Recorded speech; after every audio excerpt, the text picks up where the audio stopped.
केंद्र में सत्ता बदलने के बाद दिल्ली विश्वविद्यालय के विभिन्न छात्र और शिक्षक संगठनों ने FYUP यानी 4 साल के स्नातक कार्यक्रम के खिलाफ अपनी मुहिम फिर तेज कर दी है। केंद्र में सरकार बनाने वाली बीजेपी ने अपने चुनावी घोषणा पत्र में भी FYUP को खत्म करने की बात कही थी। हाल ही में शिक्षक संगठनों डूटा और NDTF ने मानव संसाधन विकास मंत्री स्मृति ईरानी से मिलकर FYUP को वापस लेने की मांग दोहराई।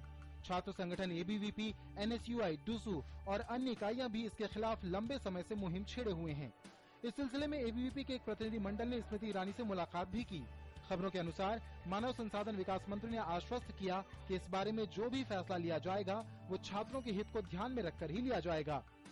नए कार्यक्रम के विरोधियों का मानना है कि इसका मकसद भारतीय शिक्षा का पश्चिमीकरण करना है, जिससे छात्रों पर बेजा बोझ पड़ रहा है। हम विद्यार्थियों को लेकर चिंतित हैं। उन पर बहुत ज्यादा बोझ है। उनके पास एक्स्ट्रा करिकुलर गतिविधियों के लिए बिल्कुल समय नहीं है। न विद्यार्थियों के पास कुछ सोचने का समय है और न अपनी पढ़ाई प्लान करने का। छात्रों के हित में इसे वापस लेना चाहिए। They have introduced this scheme in order to create some kind of a market for the second-rate American universities for the huge education market, the middle-class education market which is prevalent here.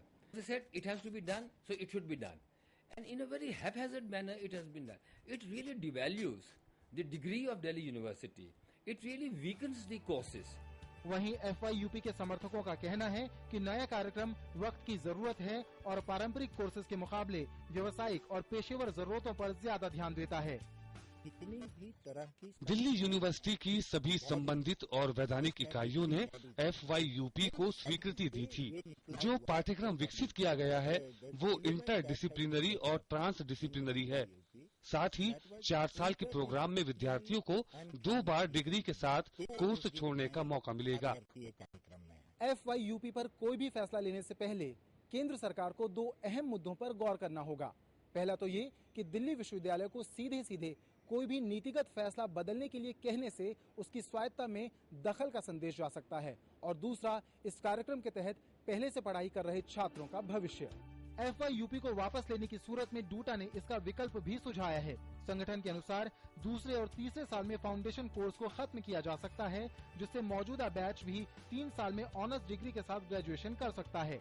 विश्वविद्यालय प्रशासन ने FYUP पर चल रही अटकलों पर टिप्पणी करने से इनकार कर दिया है और कार्यक्रम को जारी रखने के लिए प्रतिबद्ध है। अब गेंद मानव संसाधन विकास मंत्रालय के पाले में है, जिसने साफ कर दिया है कि छात्रों के हित को सर्वोपरि रखा जाएगा। Chandrashekhar Gwadi, DD news, Delhi.